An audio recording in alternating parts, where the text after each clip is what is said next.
सोचो एक ऐसी गेम जहां जीत का मतलब है करोड़ों का इनाम और हार का मतलब सीधा मौत। आज की इस वीडियो में हम बात करने वाले हैं दुनिया की सबसे डेडली गेम स्क्विड गेम के बारे में। तो कहानी की शुरुआत में हमें एक आदमी सियोंग दिखाया जाता है और आज उसकी बेटी का बर्थडे था, इसलिए उसकी माँ उसे कुछ पैसे देती है ताकि वो अपनी बेटी के बर्थडे पर उसे कुछ गिफ्ट दे सके। लेकिन गिफ्ट देने के लिए वो पैसे बहुत कम थे, इसलिए उसके दिमाग में एक आइडिया आता है और वो अपनी माँ का एटीएम कार्ड चुरा लेता है। उसके बाद वो अपनी माँ के बैंक अकाउंट से सारे पैसे निकाल लेता है और पूरे पैसे सीधे एक गेम हॉर्स राइडिंग में लगाकर वो गेम खेलता है और वो इस गेम से पूरे 4 मिलियन वन जीत जाता है। अब जैसे ही वो गेम जीत कर बाहर खड़ा ही था कि तभी उसके पीछे बहुत सारे लोग पड़ जाते हैं, इसलिए सियोंग अपनी जान बचाकर वहां से भाग निकलता है। लेकिन जैसे तैसे करके वो उसे पकड़ लेते हैं। सियोंग ने बहुत सारे लोगों के पैसे उधार लिए हुए थे, इसलिए वो उससे अपना उधार लेने के लिए बहुत मारते हैं। इसी दौरान सियोंग उन्हें पैसे देने के लिए अपनी जेब चेक करता है तो उसकी जेब फटी हुई थी और उसकी जेब में 1 रुपया भी नहीं था। सियोंग को याद आता है कि जब वो इन लोगों से बचकर भाग रहा था तो वो एक लड़की से टकरा गया था जिसने उसकी जेब काट ली थी। यहाँ सियोंग के पास पैसे नहीं थे, इसलिए सियोंग कहता है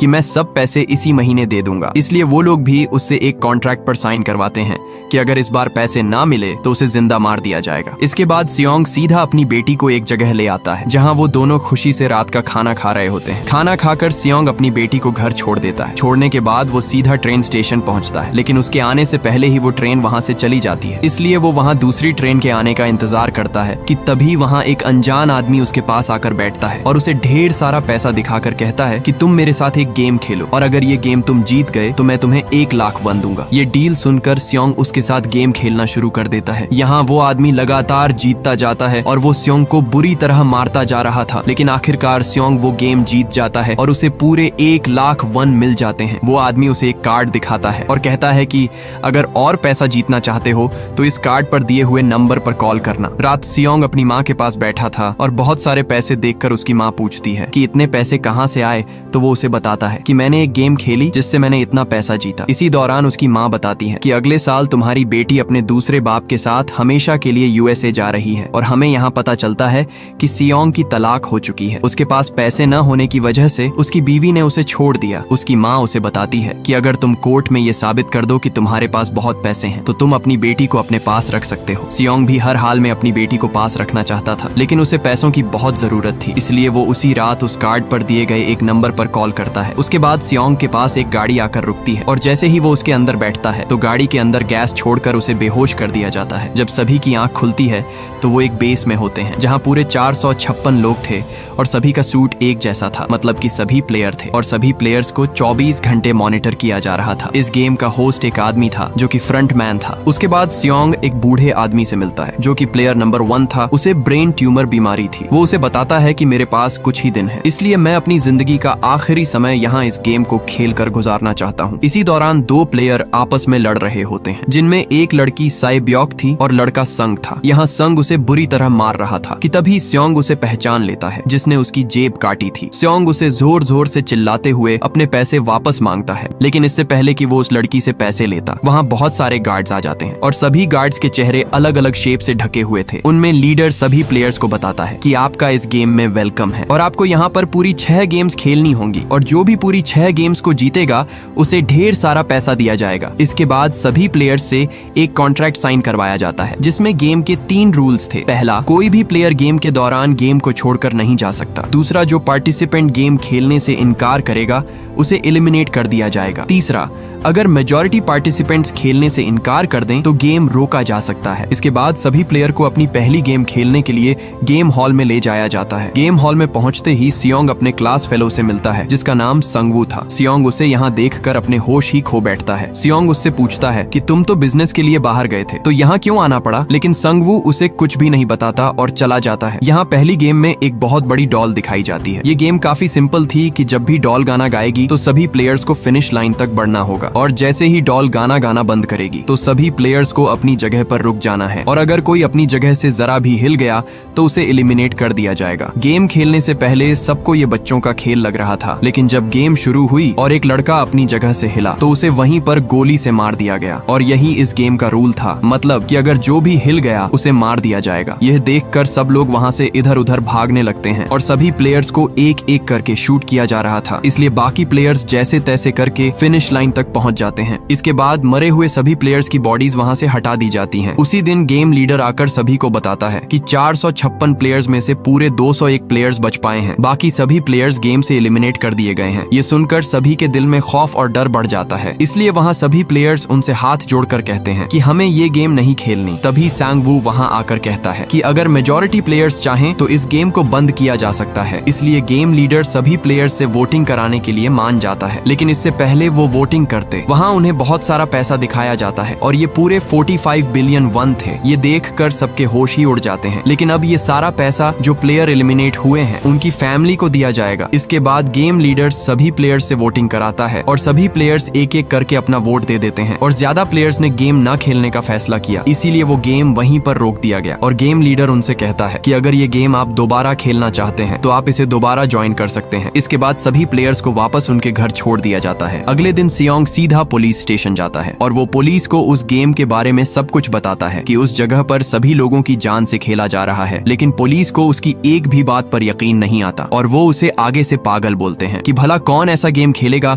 जिसमें सबको मार दिया जाता हो। इसीलिए सियोंग पुलिस को वो कार्ड दिखाता है जिस पर वो नंबर लिखा हुआ था। जैसे ही पुलिस वाला उस नंबर पर कॉल करता है तो वो नंबर रॉन्ग होता है। इसके बाद सियोंग सीधा अपने घर आता है, लेकिन घर में उसकी माँ नहीं होती। अपनी माँ को ढूंढते ढूंढते वो सांग वू के पास आ जाता है और वो उससे पूछता है कि तुम तो बिजनेस के लिए बाहर गए थे, तो फिर वो गेम खेलने की क्या जरूरत थी। वो आगे से बताता है कि मैंने पूरे 600 बिलियन वन लोन लिया हुआ है और अब मेरे पास 1 रुपया भी नहीं है जो मैं वापस कर सकूं। इसी दौरान सियोंग को एक कॉल आती है कि उसकी माँ की तबीयत बहुत खराब है और वो हॉस्पिटल में एडमिट है। सियोंग सीधा अपनी माँ के पास आता है। यहाँ डॉक्टर उसे बताता है कि तुम्हारी माँ के पैर में जख्म धीरे धीरे और भी बढ़ रहा है, इसलिए हमें इनका पैर काटना होगा ताकि बीमारी और ना फैले। लेकिन ऑपरेशन कराने के लिए सियोंग के पास पैसे नहीं थे, इसलिए वो सीधा अपनी वाइफ के पास आता है और उससे कुछ पैसे मांगता है। लेकिन उसकी वाइफ उसे आगे से साफ साफ मना कर देती है और कहती है कि मैं तुम्हारी कोई भी मदद नहीं कर सकती। इसलिए ये सुनकर वो वहाँ से चला जाता है। इधर उसकी वाइफ अपने दूसरे शौहर से कहती है कि सियोंग मुझसे कुछ पैसे मांगने आया था। इसलिए उसका शौहर सियोंग को कुछ पैसे देता है और कहता है कि आज के बाद मैं तुम्हें यहाँ ना देखूं, आज से तुम मेरी फैमिली से मिलने के लिए नहीं आओगे। ये देखकर सियोंग गुस्से से उस पर अपना हाथ उठा देता है और कहता है कि तुम्हें क्या लगता है कि तुम मुझे कुछ पैसे देकर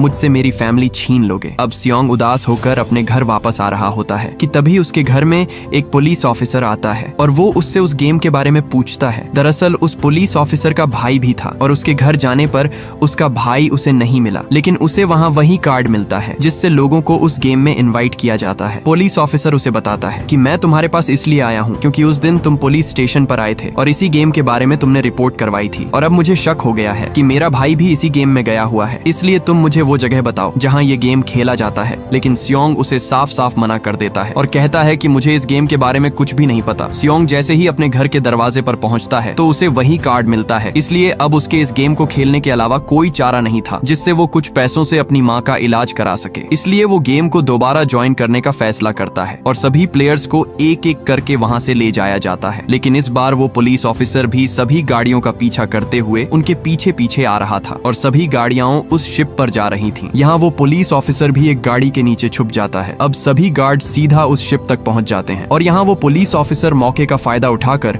उस गार्ड को गाड़ी में ही बेहोश कर देता है और उस गार्ड का सूट पहनकर उसे सीधा समंदर के अंदर फेंक देता है। इसके बाद सभी गाड़ियां उस आइलैंड पर पहुंच जाती हैं और सारे प्लेयर्स को सीधा गेम हॉल में लाया जाता है। यहाँ सभी प्लेयर्स को उनका गेम सूट पहना दिया जाता है। गेम हॉल में आते ही वो बूढ़ा आदमी और सियोंग देखते हैं तो इस बार पूरे 187 प्लेयर्स थे और इस बार पूरे 26 बिलियन वन जीतने वाले प्लेयर्स को मिलने वाले थे। इसके बाद सभी प्लेयर्स को खाना दिया जाता है। रात सेब्योक और उसकी दोस्त किम जू दोनों वॉशरूम में आती हैं और यहाँ सेब्योक सुरंग को पार करके एक जगह पर पहुंचती है जहाँ वो देखती है कि सब गार्ड्स किचन हॉल में कुछ अजीब सी चीजें बना रहे होते हैं। यहाँ ज्यादा देर होने की वजह से गार्ड उनके पीछे आ जाता है, लेकिन तब तक सेब्योक वहाँ से आ चुकी थी और वो किम जू को वहाँ के बारे में सब कुछ बताती है। लेकिन इसी दौरान सांग वू उनकी बातें सुन लेता है। इसलिए सुबह होते ही सांग वू सेब्योक से कहता है कि मैं जानता हूँ कि कल रात तुम उस जगह पर गई थी जहाँ बहुत सारे गार्ड्स कुछ बना रहे थे, इसलिए ना चाहते हुए भी उसे बताना पड़ा। इसके बाद सभी प्लेयर्स को गेम हॉल में लाया जाता है जहां उनकी दूसरी गेम होने वाली थी। सभी प्लेयर्स को वहां 4 शेप्स में से कोई एक शेप चूज करनी थी। यहाँ इस गेम के बारे में संगवू को पता था, लेकिन उसने जानबूझकर अपनी टीम को नहीं बताया। दरअसल इस गेम का नाम डलगोना था। यहाँ हर प्लेयर को एक शेप वाली कैंडी मिलती है। प्लेयर को उस कैंडी से शेप तोड़े बगैर बाहर निकालनी होती है। यहाँ अगर वो शेप टूट गई तो सीधा उस प्लेयर को एलिमिनेट कर दिया जाता, मतलब जान से मार दिया जाता है। सभी प्लेयर्स अपनी मर्जी से वो शेप चूज कर लेते हैं और पूरे 10 मिनट के अंदर अंदर ही गेम पूरा करना था। गेम शुरू होते ही सभी प्लेयर्स शेप को निकालने लगते हैं और जो भी उस शेप को तोड़ता जाता उसे वहीं पर मार दिया जाता। यहाँ गेम का टाइम भी पूरा होने वाला था, इसीलिए स्योंग के दिमाग में एक आइडिया आता है और तुरंत उस कैंडी को चाटने लगता है। ये देखकर सभी प्लेयर्स भी कैंडी को चाटने लगते हैं और जैसे तैसे करके टाइम खत्म होने से पहले ही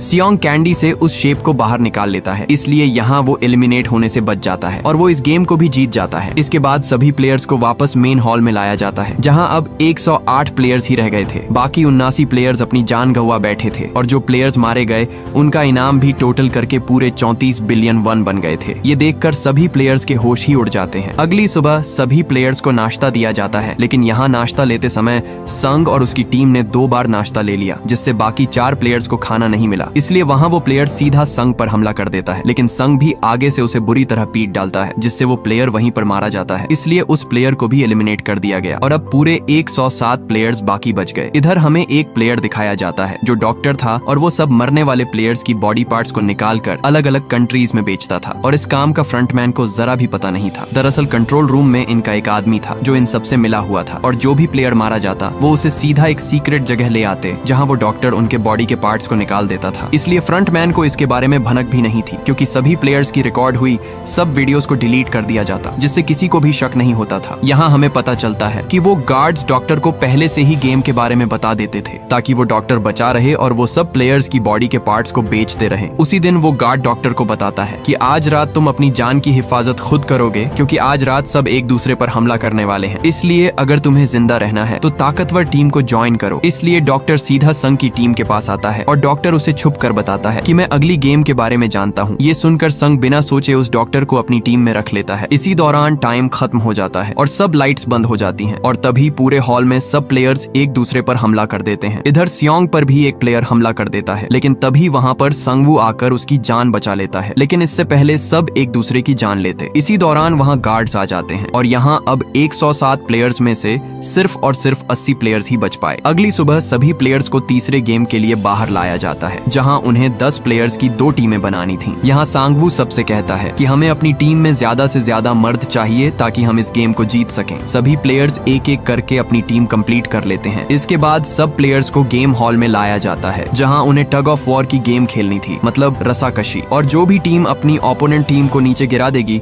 वही टीम गेम जीतेगी। पहले राउंड में संग की टीम के सामने किम की टीम आती है। इसी दौरान फायर के होते ही गेम स्टार्ट हो जाती है। यहाँ दोनों टीमें एक दूसरे को नीचे गिराने की पूरी कोशिश कर रही थी, लेकिन तभी संग की टीम अपनी पूरी जान लगाकर किम की टीम को नीचे गिरा देती है और यहाँ किम की टीम एलिमिनेट हो जाती है। इसके बाद बारी आती है स्योंग की टीम की और उसके सामने वाली टीम गोंग की थी। दोनों टीमों को टग ऑफ वॉर के लिए लाया जाता है। यहाँ वो बूढ़ा आदमी यानी प्लेयर नंबर 1 कहता है कि परेशान होने की कोई जरूरत नहीं, क्योंकि मैंने अपनी जवानी में ये गेम बहुत खेली है, इसलिए हम ये गेम आसानी से जीत सकते हैं अगर हम अपना दिमाग यूज करें। अब दोनों टीमें आमने सामने तैयार खड़ी थीं। इसके बाद फायर होते ही गेम स्टार्ट हो जाती है। वो बूढ़ा आदमी बताता है कि सब एक साथ 3 कदम आगे बढ़ो। जैसे ही वो सब आगे बढ़े तभी उनकी ओपोनेंट टीम नीचे गिर जाती है। इसी का फायदा उठाकर स्योंग की टीम अपनी पूरी जान लगाकर उन्हें नीचे गिरा देती है और आखिरकार ये गेम भी वो जीत जाते हैं। इसके बाद सभी एलिमिनेट हुए प्लेयर्स को उसी जगह लाया जाता है जहां वो डॉक्टर सभी प्लेयर्स के बॉडी पार्ट्स निकाल रहा होता है। तभी बात करते करते वो एक आदमी की बात करते हैं जिसकी बॉडी में सिर्फ एक ही किडनी थी और उन्होंने उस आदमी को जान से मार डाला क्योंकि उसके बॉडी पार्ट्स निकालते समय वो ज़ॉम्बी की तरह जिंदा हो गया था। ये सुनकर गार्ड नंबर 29 जो वही पुलिस ऑफिसर था उसे शक होता है कि ये उसके भाई की बात कर रहे हैं, इसलिए वो उनसे पूछता है कि वो कौन था जिसकी एक किडनी थी, लेकिन आगे से उन्होंने उसे कुछ भी नहीं बताया। इसके बाद वो दोनों गार्ड बॉडी पार्ट्स डिलीवर करने के लिए निकल पड़ते हैं। जाते जाते वो पुलिस ऑफिसर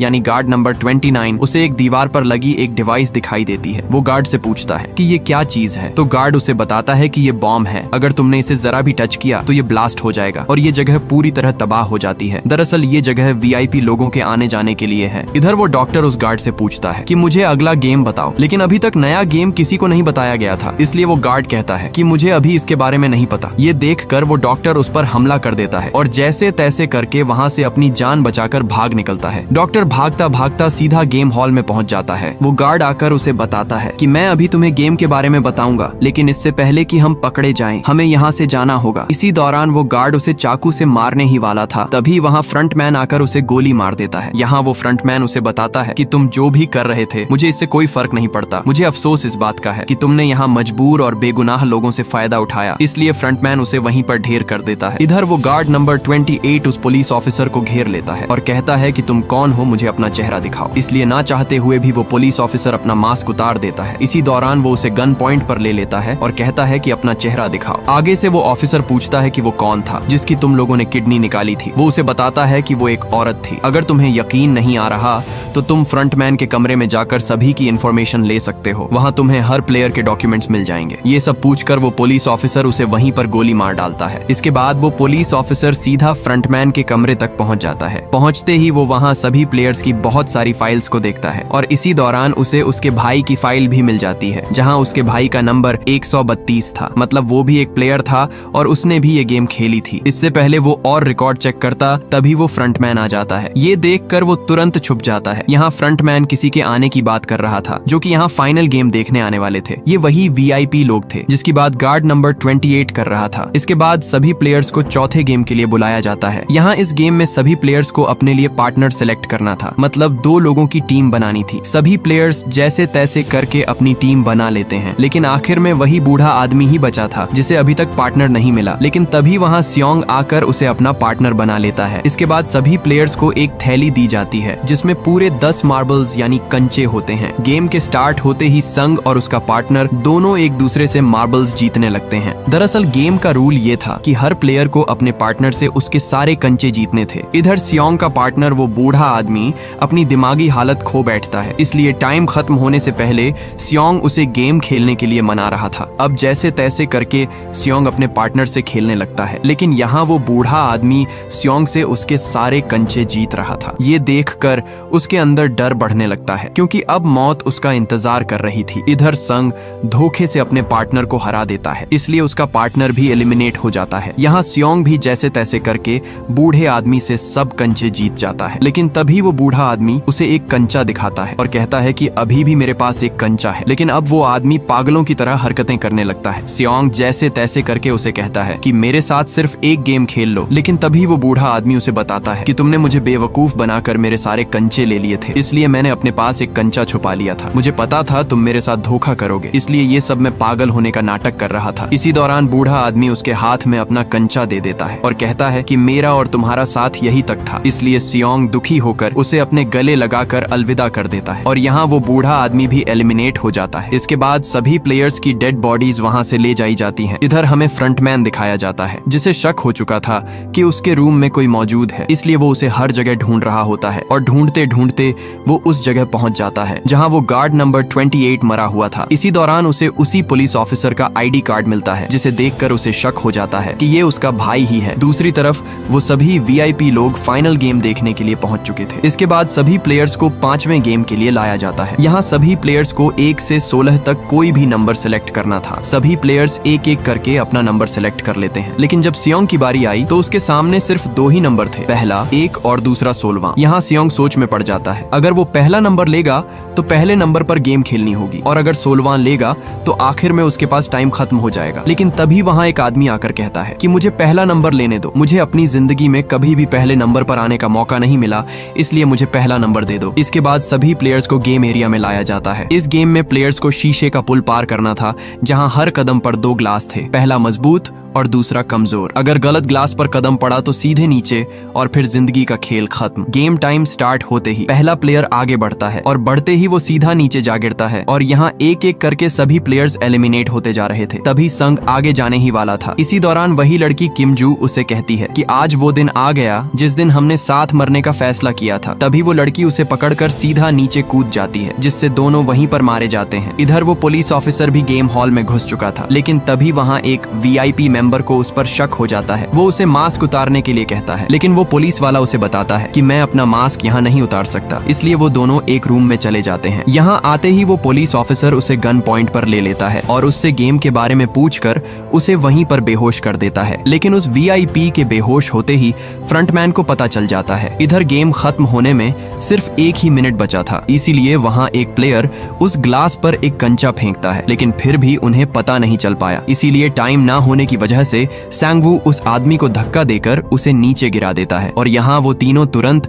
उस पुल को पार करके फिनिश लाइन तक पहुंच जाते हैं। इधर फ्रंटमैन भी पुलिस ऑफिसर का पीछा कर रहा था। यहाँ वो पुलिस ऑफिसर डाइविंग सूट से समंदर को पार करता हुआ आगे बढ़ रहा था। वो फ्रंटमैन भी उसके पीछे पीछे ही था, लेकिन वो पुलिस ऑफिसर जैसे तैसे करके समंदर के किनारे तक पहुंच जाता है। लेकिन उसकी बदकिस्मती कि वहां पर सिग्नल का नामो निशान तक नहीं था। वो हेडक्वार्टर में कुछ तस्वीरें भेजता है, लेकिन सिग्नल ना होने की वजह से वो तस्वीरें हेडक्वार्टर तक नहीं जा रही थीं। वो उन गार्ड से अपनी जान बचाकर भागता भागता एक जगह पर पहुंच जाता है, लेकिन उसके आगे पानी था और फ्रंटमैन उसके पास था, इसलिए वो तुरंत उस पर गोली चला देता है। इसलिए वो फ्रंटमैन अपना मास्क उतार देता है, तो उसे पता चलता है कि ये उसका अपना ही भाई है। इसी दौरान फ्रंटमैन भी उस पर गोली चला देता है और वो सीधा पानी में जा गिरता है। इधर हमें बाकी बचे सिर्फ 3 प्लेयर्स दिखाई देते हैं। यहाँ सैबियोक की तबीयत खराब थी, इसलिए स्योंग उसे बताता है कि हम संगवू को हराकर दोनों गेम जीत लेंगे। लेकिन सैबियोक उससे कहती है कि तुम मुझसे वादा करो, अगर मुझे कुछ हो गया तो तुम मेरे भाई का ख्याल रखोगे। इसी दौरान उसकी तबीयत बिगड़ने लगती है। स्योंग भागकर सीधा उन गार्ड्स को जोर जोर से बुलाता है, लेकिन तब तक देर हो चुकी थी। स्योंग जैसे ही सैबियोक के पास आता है तो वहाँ उसे संगवू मार चुका था। ये देख उसका दिल अंदर से टूट जाता है। और अब बचे 2 प्लेयर, जिनमें से जीतने वाले प्लेयर को पूरे 45 बिलियन वन मिलने वाले थे। उसी दिन उनके बीच आखिरी गेम के लिए टॉस होता है। ये लास्ट गेम स्क्विड गेम होती है। इसमें 2 प्लेयर्स स्क्विड शेप वाली लाइन पर लड़ते हैं। जो जीत जाता है वही फाइनल विनर होता है। अब दोनों प्लेयर्स को गेम एरिया में लाया जाता है। टाइम शुरू होते ही दोनों के बीच हाथापाई शुरू हो जाती है। टाइम काफी कम बचा था, इसलिए यहाँ स्योंग संगवू को ढेर कर देता है, जिसकी वजह से उसकी हालत खराब हो जाती है। यहाँ स्योंग अपने दोस्त को नहीं मारना चाहता था, इसलिए स्योंग गेम को रोकने के लिए कहता है, लेकिन तभी वो पीछे मुड़कर देखता है तो संगवू खुद को चाकू से खत्म कर देता है। ये देख स्योंग जोर जोर से रोने लगता है और यहाँ प्लेयर नंबर 218 एलिमिनेट हो जाता है और आखिरकार ये पूरा इनाम स्योंग जीत लेता है। इसके बाद स्योंग को सीधा वापस घर छोड़ दिया जाता है और उसके सामने एक बैंक कार्ड भी था। जैसे ही स्योंग उस कार्ड को ATM मशीन में लगाता है और देखते ही उसके होश ही उड़ जाते हैं, क्योंकि उसका जीता हुआ सारा पैसा उसके अकाउंट में आ चुका था। इसके बाद स्योंग सीधा अपने घर आता है तो उसके पैरों तले जमीन ही खिसक जाती है, क्योंकि उसकी माँ उसका इंतजार करते करते